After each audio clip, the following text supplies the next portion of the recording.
Hello, and welcome to Semantic Reactions, the official podcast of the Institute of General Semantics. My name is Ben Hauk, and I'm pleased to be able to introduce the 20th episode in our ongoing series. For our April installment, IGS President Lance Straight interviewed lawyer, media activist, and artist-designer Paul Guzzardo. Their conversation ranges across topics such as digital arts and deepfakes, the music of Ustad Imrat Khan, Henry Ford and the United Steelworkers Labor Union, Marshall McLuhan and Walter Ong, Patrick Geddes and Aldous Huxley, and of course, general semantics, and takes us on a trip from Guzzardo's hometown of St. Louis to his current residence in Buenos Aries, Argentina, with stops along the way in places such as New York City, Edinburgh and Dundee in Scotland, and Calcutta, India. Let's go along with them for the ride. Hello and welcome to another episode of Semantic Reactions, the official podcast of the Institute of General Semantics. And I'm here in our IGS office on Park Avenue South, and I'm with an old friend and fellow media ecology enthusiast, Paul Guzzardo, formerly of St. Louis, now residing in Argentina, but visiting New York City. And let me give you a little background here, and I'm just going to tell you what it says on his website, paulguzzardo.com, that he is a lawyer, media activist, and artist designer. He's the innovator of a discipline which examines the intersection of artificially intelligent machines and the city street. It's called recursive urbanism. It's the result of a 25-year hybrid design and litigation praxis, one built on the street and in the courtroom. It looks to the street as a stage to probe how we are being changed by information technologies, as a platform to assemble collaboratives to shield us from toxic media, and as a last stand against the unraveling of the social contract. It explores how urban designers, traditional creative practitioners, and elites fit or don't in all of this. And his design praxis includes nightclubs, outdoor projections, street front media labs, street theater, remix concerts, gallery installations, documentary film, and webinars. And the litigations explore triage protocols for data sampling and the institutional and cultural obstacles that cuff delivery. I guess you're going to tell us about this, but the attempt to use the street. What a line. Yeah, I can't believe I wrote all that. Yeah, I'm reading what he wrote here, folks. This is an attempt to use the street as a triage storyboard provoking an endless round of bleak house litigations. And he's currently a visiting fellow at the Geddes Institute for Urban Research, University of Dundee, Scotland, a member of a UNESCO Media Information Literacy Innovation Committee. He's on the editorial board of Scale Publishing and NFT Journal. He's former legal counsel for District 34 of United Steelworkers. In the 90s, he served a 3-year stint as an agent manager of the eminent Hindustani musician Ustad Imrat Khan. Guzzardo was a co-author of Khan's unpublished autobiography, Taasir, The World of Indian Classical Music. And I just really have to start by asking, being a lawyer and an artist, is that not an oxymoron? Well, actually... Wait, you got to... Okay. Well, curiously, that question was directed in a deposition of mine by a lawyer representing Washington University, St. Louis. What was the relationship between litigation and creative practice? And I indicated that there's a critical mix here, that the egoistic structures generate creativity. I don't believe in the deposition I quoted Walter Ong, but of course that was in the back of my mind, since Fighting for Life was one of Ong's last books, and it had a real effect on me. it's for some of us, it seemed absolutely apparent that on one day you could be using design skills as it relates to drawing and putting together projects and writing plays, and the next day you would be in a courtroom exploring those kind of cultural, legal blocks to executing these issues. So it's a fundamental piece of praxis that's kind of been part of my world for a very long time. Okay, so we're talking the agony and the ecstasy and the agonistes version. Well, that's great. And so what brings you to New York this time around? Well, I was presenting this new project I had started on a few months ago in Buenos Aires. And the project, the moniker I'm using right now is The Player on the Quantum Stage, with kind of a subtitle, The Chronology of Men and Machines. And it is a continuation of my work, and as that opening of the web page said, what is the relationship between these smart technologies and the street and our own, continued existence? I've always been very fascinated by this. I come from, St. Louis, where I did a great deal of work, and of course was quite taken by the writings of McLuhan and Walter Ong, and also the techies, the bros as they call them, that have come out of St. Louis. I at one time was working in a shoe factory where I had a series of programmers I was working with, and next door, maybe 200-300 feet away, was another shoe factory filled with other programmers, and unknown to myself at that time was the young Jack Dorsey doing his first programming. So there's Jack Dorsey of Twitter, of course. So I've always been intrigued by these, worlds colliding in terms of theories and programmers. And most recently, I think everyone is aware that the current we'll call him the prince of artificial intelligence in terms of the press, is Sam Altman, and Sam Altman is from St. Louis, Missouri also. There's a funny anecdote that actually to some extent involves Lance, and he wouldn't know about it because I'm telling it for the first time now. But I think in 2007, there was an MEA conference in Mexico City, as I recall. Is that correct? Yes. Okay. Yes.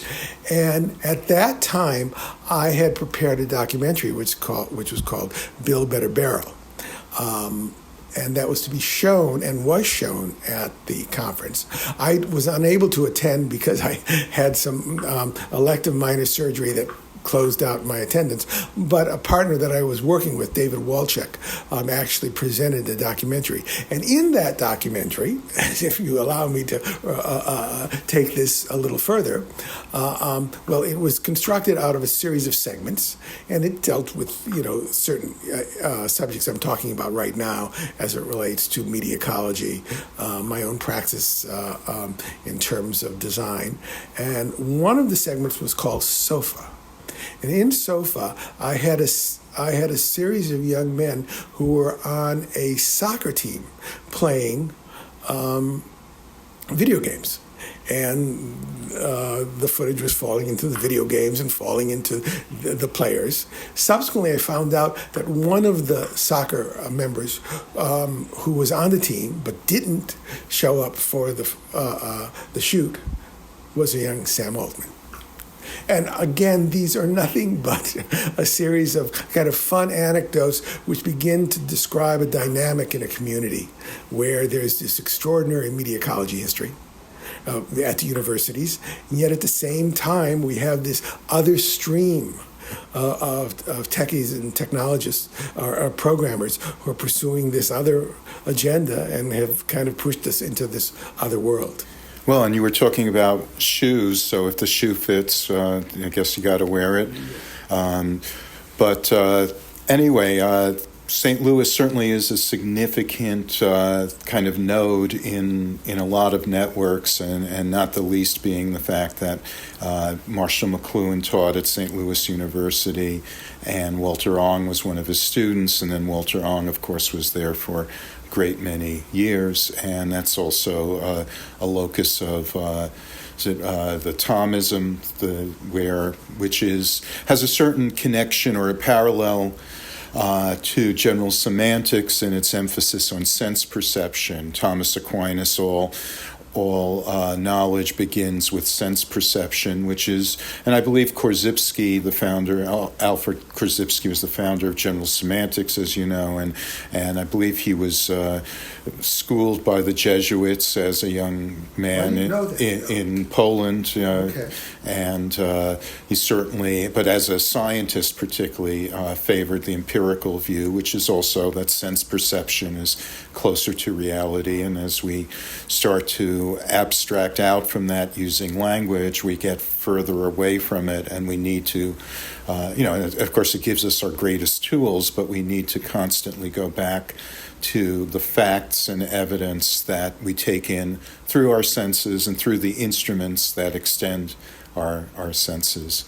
Which I think is, the critical force that we as artists and designers need to direct our attention to, and how we design projects, how we build projects that can deal with that play between our senses and our language, and we can build upon. I mean, I've tried to do that. One simple correction I do want to make in terms of the bio, since it's been a while since that page was done. I was, for an extended period of time, associated with the Geddes Institute, but it's not really operating any longer right now. But it provided me a platform to develop and explore these ideas from, I would say, 2005 to 2019 for 14 years, and very, very grateful for those opportunities. And of course, Patrick Geddes, is, I think it was Lance who one time introduced me to the idea that Patrick Geddes is the grandfather of media ecology. Well, I think we could make that argument in one sense, or in another sense, because we don't really have a beginning point for media ecology. You could say that he was one of the early media ecology scholars. For those of our listeners who are not familiar with him, Patrick Geddes is from Scotland, associated with the University of Dundee, and is considered a polymath. I think he started with botany, but was also kind of an early sort of ecologist, but also a pioneer in urban studies, and one of the early folks talking in what we would call technology studies. And it was particularly Lewis Mumford who considered Geddes to be his master. I'm using Mumford's own words. I think that was mainly from reading Geddes, but he did eventually go to see Geddes, and I know there's a story that another kind of media ecology mentor, James Carey, used to tell about Mumford and Geddes, that Mumford went to Dundee to see Geddes, and I think he had a tower of some kind, there, and Geddes said, well, how much, have you studied your own city, New York City? And Mumford didn't have that much to say about it, and he told him to go back and study your city before you start to study other cities. And, which is a great point about the emphasis on the local, and knowing what's right in front of you as the basis for your understanding of larger issues. So Patrick Geddes also was a big influence on Harold Innis, who is considered kind of the progenitor of what some call the Toronto School, but certainly one of the early media ecology scholars who was a big influence in turn on McLuhan. And part of that expanded network, if you like, Patrick Geddes kind of introduced the idea of human ecology, which goes along with studying cities and studying technology. but most people associate human ecology with the Chicago School of Sociology, because they picked up on that term, human ecology, and it was Park and Burgess and others. But Harold Innis got his PhD at the University of Chicago with those folks. So again, part of very much an interlocking network of influences. But what I've learned from you, Paul, that I didn't realize is who Patrick Geddes studied with. So I was wondering if you could tell us a little bit about this. Well, Patrick Geddes, Lance, as you mentioned, began his work as a biologist. He was born, I believe, in 1857 or 1854, and he came under the wing of Thomas Huxley. Okay, and so he was working in Huxley's lab for an extended period of time. And there's the anecdote of Charles Darwin coming into the lab and looking over the shoulder of Patrick Geddes, the young Patrick Geddes, and looking into his microscope. And there's Geddes is looking at a drop in the water, and Darwin pushes Geddes aside and looks down in the microscope, and he says, "They're alive, they're alive." And, again, I share some of these stories with people I'm working with, trying to excite them in some of the processes, and you use these tales. But Geddes, at some point, decided to pursue his interest in urban studies, in revitalizing, these, very despairing neighborhoods in Edinburgh. Okay, given the state of health and poverty there, and one of the best words to use in terms of starting to discuss Geddes is the word survey. He thought it was extremely important to begin to survey a city, to understand the mapping of a city. And that is what kind of pushed him into the urban field. He wrote a kind of we'll call it a treatise, Bible Genesis book about urbanism called Cities and Civilization.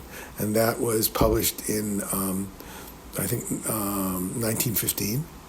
And it continues to be a source material for urbanists around the world. So he's a very exciting figure who, again, had his students. I'm also interested in him because of some work I've done in India, and Geddes spent a great deal of time in India, okay?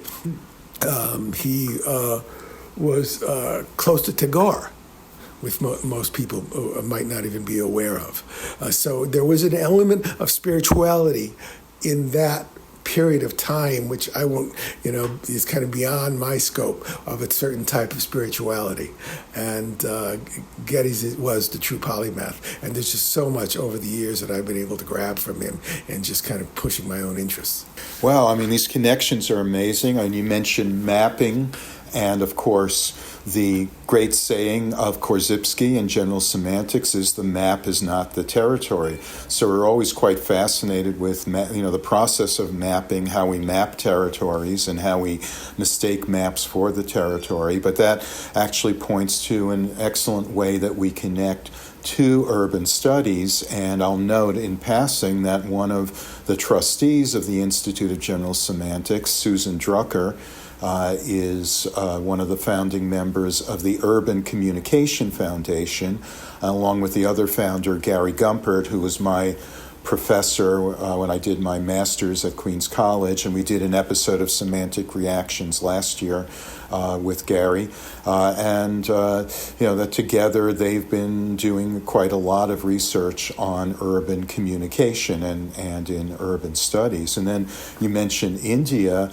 and one of our IGS fellows, Terry McLuhan, daughter of Marshall McLuhan, spent a lot of time in India, and her great documentary, The Frontier Gandhi, is about a Pashtun colleague of Gandhi's, and very spiritual as well. Also promoting peace, and we did really lovely screening of the Frontier Gandhi that the IGS sponsored here in New York. That's something I need to see. Last year. It's actually very hard to see, but we might do, we're actually looking to perhaps do a screening in India in the fall, but we'll see about that. Over in India, in the city of Baroda, in Gujarat, the province of Gujarat, there is the Balwant Parekh Center for General Semantics and Other Human Sciences. And actually, let me take this opportunity to congratulate them because they're celebrating the centenary of Balwant Parekh, who was a great industrialist who funded and sponsored the creation of the center and for whom the center is named for. And they'll be doing some events for the center particularly for the centenary of his birth, particularly in November. And hopefully I'll be going there, and Terry McLuhan will be going there as well. But presumably there'll be other opportunities, or maybe you want to bring that down to Argentina at some point. But let me just ask you, because you mentioned Thomas Huxley. And the name Huxley is familiar. I imagine that the better known name is Aldous Huxley, the author of Brave New World. And you may not know this, Paul, but he was also a follower of Korzybski and general semantics. But I wanted to go back to Thomas Huxley because we should mention that Huxley was known as Darwin's bulldog, and he was a great promoter of Darwin. It was interesting that you also mentioned the microscope, because Pasteur is fairly new at this point. Both evolution and microbiology are new. It's hard to imagine at this time when these were both new ideas that met a lot of resistance from folks. But can you tell us a bit more, because this whole Huxley thing is actually quite interesting, and you've got something to say, something more to say about the Huxleys, I believe. Well, so much what a person does is impact by their childhood and their family. And I was, where do I begin? But most of you, of course, have read Brave New World and are familiar with the storyline of Brave New World, where Aldous Huxley grabs onto the assembly line process instituted by Henry Ford for his Model T. And in this novel, Henry Ford becomes basically a semi-deity, Lord Ford, and the calendar is based upon how many years have passed since the Model T was first rolled out on an assembly line. I think the book may open in AF 6624, something like that.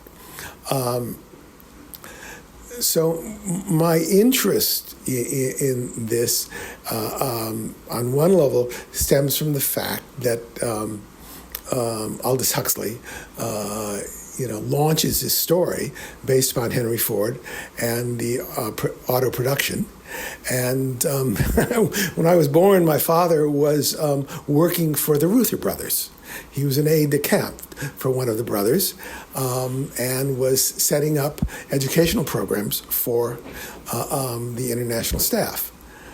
One of the books which my father felt was extremely important for the staff in terms of their appreciation of the kind of the broader tale of technology and community was a book called Aaron by the author Samuel Butler. Samuel Butler was published this, I think, I don't have the exact years. Do you have that on your phone right now? Would it have been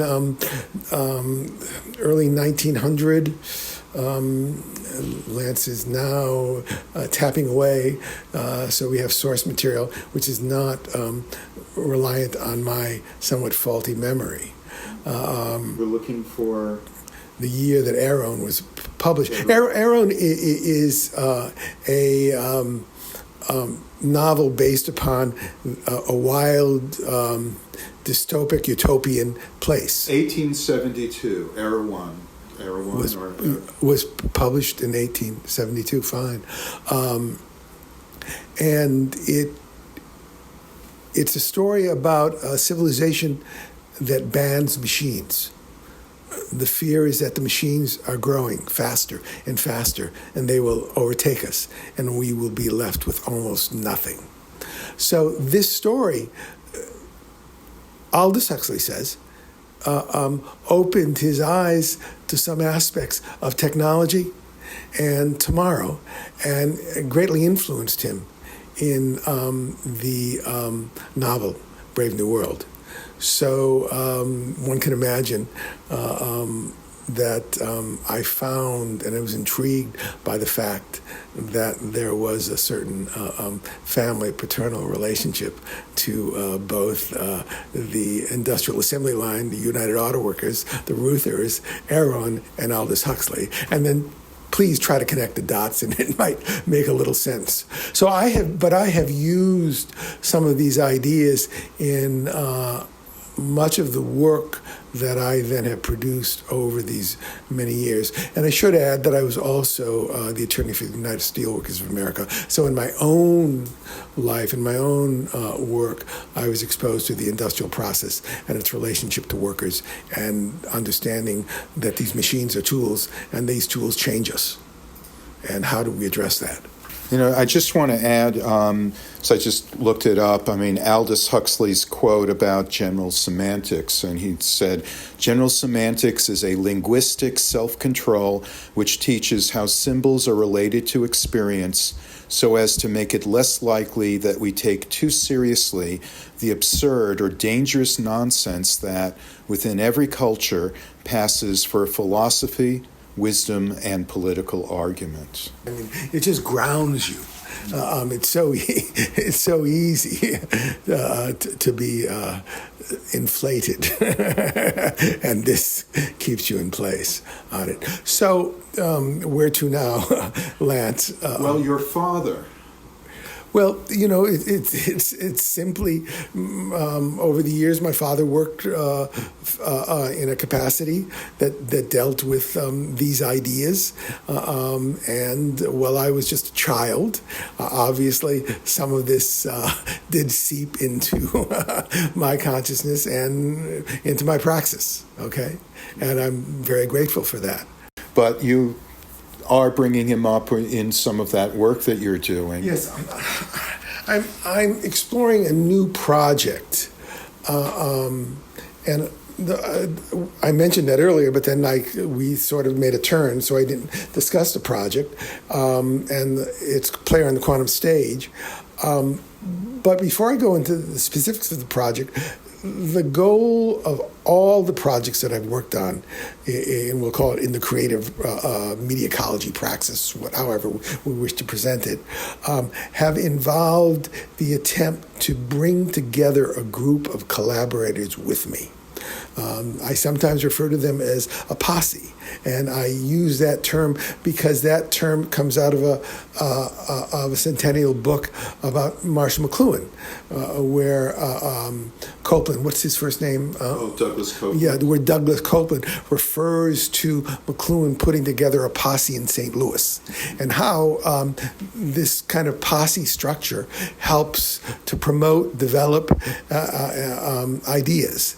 And I think any sort of creative practice today, one needs to start with the idea of you're bringing in collaborators who can build upon the partial ideas you have, and your ideas can also infect those collaborators. And push these ideas forward. It's just, the thought of some sort of, soul genius seems somewhat patently absurd, and I think it's best to avoid. Having said that, I have worked on other projects. I had a nightclub in the late 1990s, which had the first broadband line in St. Louis.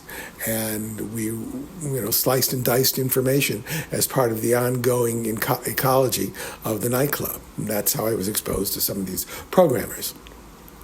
And it, of course, involved a mix of DJs and performers. And in the process, I think the ideas were further developed and distilled.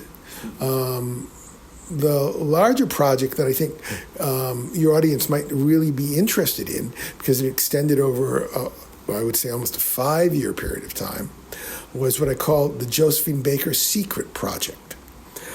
Again, the thought being, to what extent can one create this posse of musicians, actors, and programmers to map, to survey the media ecology as it's developing, because everything is changing, everything's accelerating, and you almost need this to appreciate issues of scale. Okay?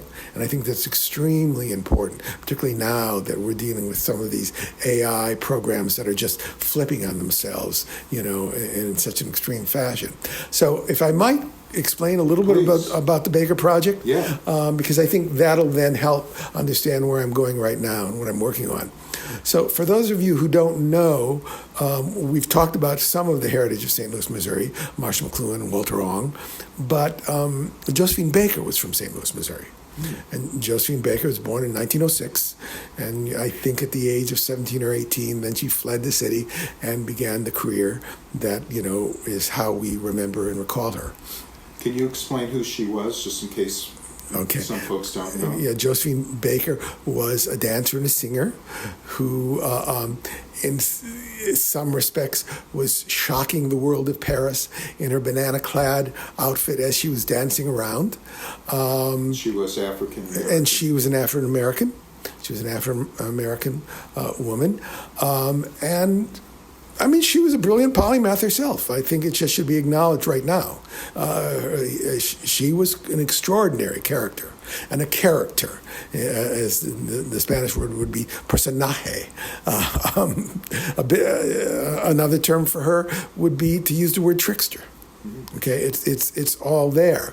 Her tale, to me, is, I think, extremely interesting in terms of a study of American culture and media, because Josephine Baker, many of you may know this and may not know this, brought down Walter Winchell. And Walter Winchell, I've always thought, was maybe the most significant cultural figure of the 20th century in the United States in terms of his impact, given his columns, given his TV show, and also given who his friends were, be it Roosevelt or J. Edgar Hoover. What is interesting about Winchell, too, I think So he was like a gossip columnist? He was a gossip columnist. He was not just a gossip columnist. He was a titan, okay? Wasn't he the one who did, what was his famous line? Mr. America, and you hear the all the ships at sea, and you have the rattle tattle behind him from his radio show. So what's interesting about Baker, and I'm extending the story a little longer, is Baker effectively brings down Walter Winchell because of an episode, I believe in 1951, where she is in the hottest club in the country at the time, which is the Stork Club, and it is the office of Walter Winchell, and it's also the meeting place of J. Edgar Hoover and politicians all over the country. Okay, for those of you who don't know, that film with Burt Lancaster and Tony Curtis, The Sweet Smell of Success, that is about Walter Winchell, okay? A fictionalized Winchell. So you might find that of some interest in, kind of a background to this story. It's just a loosely drawn story of Winchell. So as I continue this tale of mine, Baker brings down Winchell, and in the process she wounds J. Edgar Hoover. Winchell was eyes and ears for Hoover. And that had an impact on how beloved Miss Baker was to J. Edgar Hoover. She was literally forced out of the United States.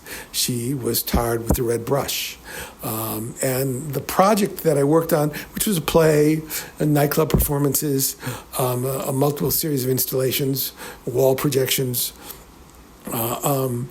was derived from the FBI files of Josephine Baker, Walter Winchell, and J. Edgar Hoover. And in the process, it offered an opportunity to explore these two, not just two characters, or three characters, Winchell, Hoover, and Baker, but these original kind of forces of gossip and surveillance. You know, the world we, of course, to some extent live in, but obviously it's muted in terms of social media and other forms. And by doing this and bringing in, I would say, about 40 people who worked with me on a project like this over the year, you expose a larger audience to these ideas. You give a kind of a platform and a base to examine these sorts. And also, you're dealing, it's helpful to have a narrative where there's a hero. And Josephine Baker is the hero here. Okay, she's this extraordinary black woman who is being assaulted, and yet she manages to continue to rise and survive. And I should add, I was always intrigued by this tale. Again, turning to my father, because some of you may not know this, but it was one of the co-organizers of the March on Washington is Walter Reuther, and shortly before Martin Luther's King spoke and gave his I Have a Dream speech, Josephine Baker was called up on the stage to speak. And that was her sort of return to the U.S. after, over a decade of being sidelined. It's really a very beautiful story. And it was material to create an enormous amount of multimedia and engage a large audience and a large posse. Well, I didn't know that about the March on Washington and that she was involved in that. So we were getting into your project, your long-standing project, and again that there's a connection to your father with all of this too. Again, so do you want to tell us more about what you've been working on? Well, recently I've been working on, as I said, this project, Player in the Quantum Stage. And using this sort of structure platform of collaborators, posses, to kind of generate ideas that hopefully will develop into something. And I'm exploring AI fake avatars as a structure to begin to generate a narrative. Technologies, of course, are changing right now. Some of the original avatars were somewhat clumsy. They're getting to be a little more refined. It's almost remarkable seeing the changes in your ability to clone voices. Earlier, Lance, I was showing you and playing an avatar that we were just working on in the last few days, which is Gore Vidal. Okay, so it took one of maybe the last public interview Gore Vidal gave, cloning his voice and having him discuss something that interests me in terms of understanding our ability to deal with the scale of technology, how it is moving faster and faster, and how so much of our culture is kind of stuck in place and can't navigate that. Since you bring that up, I have to ask you, if you put your lawyer hat on now, and isn't this a little problematic from a legal point of view to be cloning voices and to doing this sort of things? I mean, it certainly is an issue that's come up in certain circles. Well, I think in many circles, and we don't know. Okay, we don't know. I mean, this is, when you're talking about cloning voices, you may take multiple tapes and recordings, and then you begin to feed them, and then you're tweaking them as you go. And we don't have, any direction from the courts. Some people would say if these cloning processes basically what we're talking about is we've created AI systems that are based upon the amount of data that we can feed into them, the scraping and how that, where that goes. Humble me, I don't know yet. I don't think any of us really know. Some say if that was prevented or greatly limited, that would be the end of AI as we know it now. There would have to be some other structure that would come into play. Whether or not that will happen, whether or not the policy are such that we don't want that to happen, I don't know. I'm working the best I can with the applications and the technology to, which I think is very important, try to generate stories and projects that allow a level of self-reflexivity on where we stand in this world of a coming intelligent machine. I think it's extremely important. I would say everything else is somewhat secondary, all right? Okay. I don't know, that's what I can say. That's a project. It's just been the last 9 months that we are moving forward on that project. And I said these things are changing all the time. Recently did some clones of Aldous Huxley speaking, clones of Walter Reuther. I wanted to show Lance my Judy Garland clones, okay? Again, I'm using St. Louis as sort of this platform to better tell this tale. It's just think of it as a climbing wall, where to manage to move up, you just have to grab on to these these characters so you can go forward. And obviously, Judy Garland, I'm intrigued because I'm creating something of a musical performance piece, and Meet Me in St. Louis is an extraordinary source material for in St. Louis. So you've got at the fair. So you've got, again, it's a grab bag of many ideas and music. One piece here that people might not be familiar with, I'm using these avatars piercing out of a wall as conversations continue. And the wall I've created is from Piranesi. Piranesi, there's something called the Piranesi prison, carciere drawings. There's actually a long essay by Aldous Huxley about these drawings. And what is this again? Piranesi, Giovanni Piranesi was an Italian, I think 1600s. Can you spell it?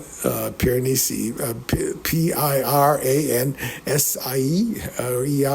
yes, Giovanni Piranesi, and the prison drawings. So if anyone who's listening to this would like to just simply take a look at some of these drawings, I think you'll see how they possibly offer a stage for exploring what might be coming. Obviously, there's a concern about what they use the term the singularity. They use the terms about these higher machine intelligence that might have some apocalyptic effects on what it is to be human.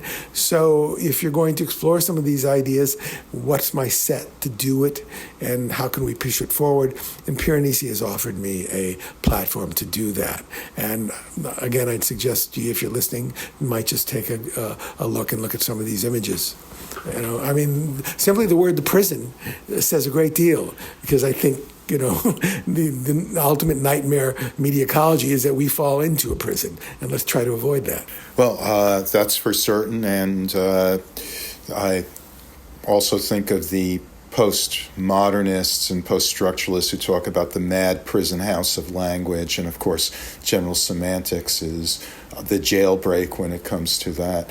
But and this is all fascinating, and I think folks are interested. Where can they see this project of yours, or where do you anticipate? Because I understand it's still in process, but where do you have any plans, or is there when and where does this all culminate?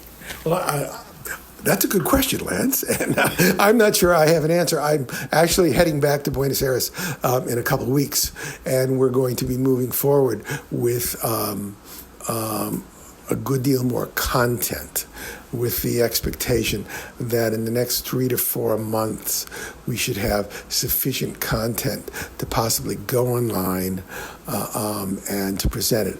I'm presenting at a conference in Finland in July, and I will be showing some of this material describing the process. As I said, it's changing very quickly. We're changing the apps we're using. The avatars, which were initially rather clumsy and klutzy, now are becoming almost frightfully slick. And I use the word frightfully.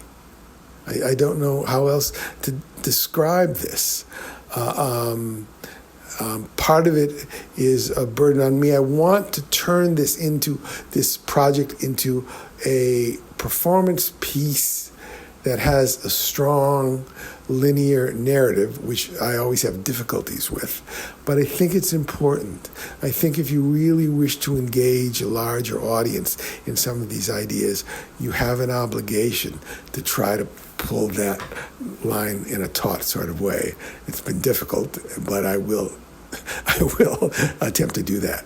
Well, I think you know that McLuhan was fond of the Ezra Pound quote that the artist is the antenna of the race, and I gather that what you are involved in is to try to act as an early warning system, another one of McLuhan's favorite phrases, and to just bring into people's awareness, and I should add that these sort of like digital fakes that you're doing are identified as such, so it's not so much fooling people as it is making people see the ability of the technology to accomplish this sort of thing, and again to make us more aware that in this case the digital map is absolutely not the territory.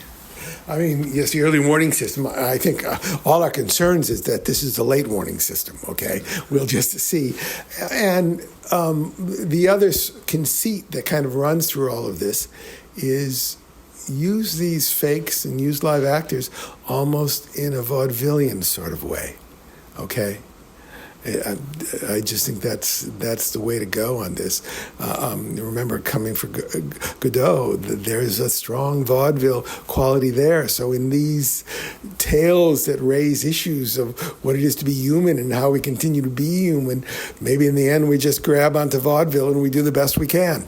Well, I like that. I've always been fond of. There was a scholar, Meeker.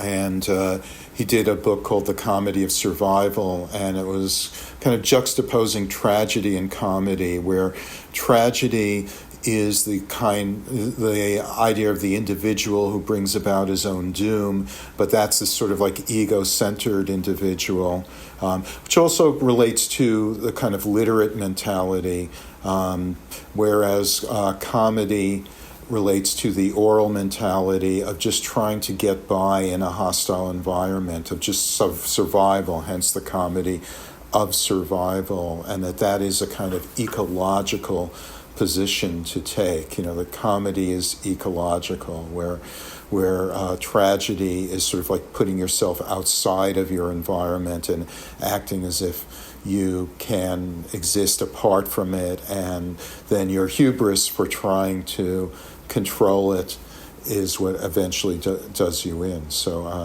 I love the vaudeville element.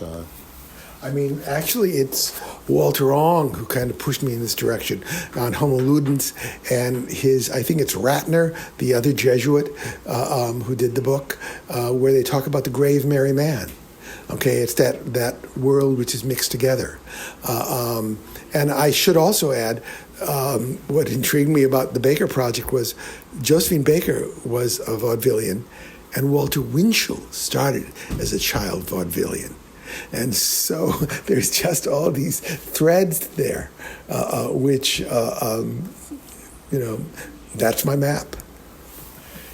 Yes, well, and it was Joseph Meeker, by the way. I forgot the comedy of survival, but Walter Winchell. I can't help think about the Philip Roth novel, The Alternate History, The Plot Against America, and he was featured quite prominently in the HBO adaptation of it as the kind of democratic and liberal rival against our neo-Nazi. Charles Lindbergh, yes. Who was the Nazi sympathizer, and then I guess he was assassinated in that story. In the book, and then Lindbergh just flies away into the distance, as I recall. I didn't see the HBO, but I did, of course, read the book, for those who are interested, as I said, and that may seem outrageous, but for me, Walter Winchell is the most significant cultural figure of the 20th century in America. Well, certainly, when it comes to the study of celebrity, Winchell is this pivotal figure that brings sort of celebrity gossip into the mainstream. I mean, beyond just the sort of movie star mags and that kind of thing, but just in connecting the dots, because where movie stars and socialites and politicians and all and royalty from across the ocean all kind of intersect with one another. So certainly a very significant figure. Now, you keep mentioning Argentina, so let me ask you, what's going on with Argentina, and why are you in Argentina these days? We just land someplace. I guess we all do. Obviously people are aware of the politics in Argentina as it relates to a recent election. It actually had some impact on part of the quantum project. I mentioned that the quantum project traces itself to the Baker project. And what many of you, of course, would not know is when Josephine Baker left the U.S., she travels around the world speaking the language of racial justice and democracy and tolerance. And one of the places she spends a great deal of time in is Buenos Aires. In fact, Baker appears in Argentina. She had been there before, but Baker is in Argentina shortly after the death of Eva Perón. And she holds some sort of position as the chair of the Eva Perón Foundation in the months after Eva Perón's death. So earlier, last year, I, with a group of academics I was working with, attempted to, explore the archive, kind of a lost archive of the months she was in Argentina after Eva's death. She was performing as a showgirl one night, and the next night she would be representing this organization on human rights and racial equality and giving presentations. It's a fascinating character. She spent 3 days on the stage of the Teatro Colón, which was the main, opera theater, talking about America, democracy, the failures, racism. All of this was covered by the FBI, who had, their agents in the audience and were reporting back to Hoover. So I was actually attempting to reboot, we'll say, the Baker Project in Argentina based upon those months after Evita's death. But again, if you follow the politics of Argentina, the election in December kind of altered my plans and the plans of my colleagues who were trying to push the project, because the government for almost 20 years had been a Peronist government. And therefore, there's a great deal of interest in this project for obvious reasons. And the government which then was elected is in reaction to that 20-year history.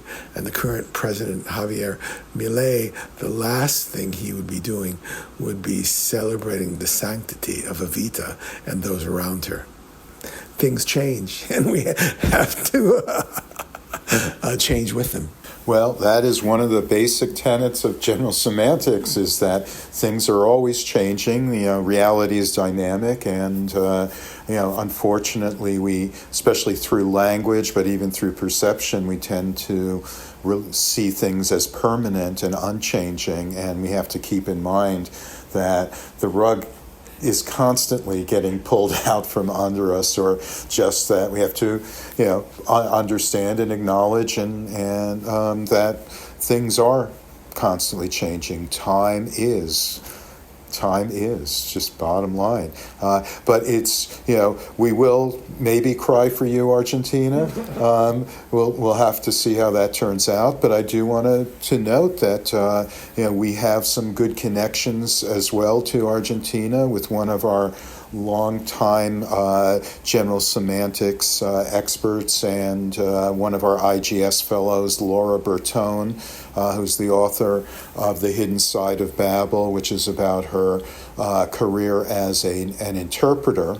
So very much about language. And one of our most recent additions to the Board of Trustees, Gina Valenti, is a professor who specializes in art and technology and actually does an annual 404 Festival of Art and Technology in various places in the world, is in Argentina, and has been bringing a group of artists to our annual Korzybski lecture and symposium, and so we look forward to that every year as well. And it's great to be able to talk about art and to talk about media and technology and a bit about the law, and also about St. Louis. And it's not New York, but it's a nice place to visit. So it's really great of you, Paul, to be with us for this episode. I want to thank you very much, and just recommend folks Paul Guzzardo, Guzzardo, has been our guest, and he does have a website, or you can look him up. I guess some of your material is also on YouTube. It's on YouTube. Well, on Vimeo. I have a fair amount of material on Vimeo. And appreciate the invitation. I have Lance and I had actually done a lot together from, I would say, 205 to 212, and then I kind of disappeared for a while. So this is a real treat for me to get back with Lance and some of the ideas of general semantics and media ecology. Thank you. Great to have you back, and we look forward to seeing you more often.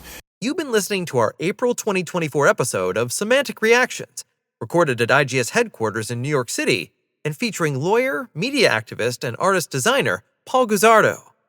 If you like what you've heard, or even if you haven't, please consider becoming a member of the Institute of General Semantics if you're not one already.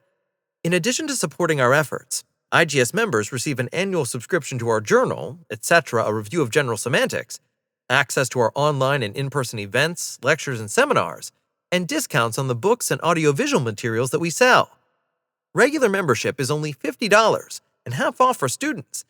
Your membership and any additional donations you care to make will help to support our offerings and activities as we work to bring a measure of sanity to the world. The Institute of General Semantics is a 501c3 nonprofit organization dedicated to research and education on a wide range of topics. They include language and symbols, meaning and perception, communication and representation, media and technology, science and epistemology, creativity, and critical thinking. We are dedicated to making the world a better place through practical strategies for improving our semantic environment, individually and collectively. For more information about the Institute and our activities, and to become a member and supporter of our work, please visit our website at generalsemantics.org.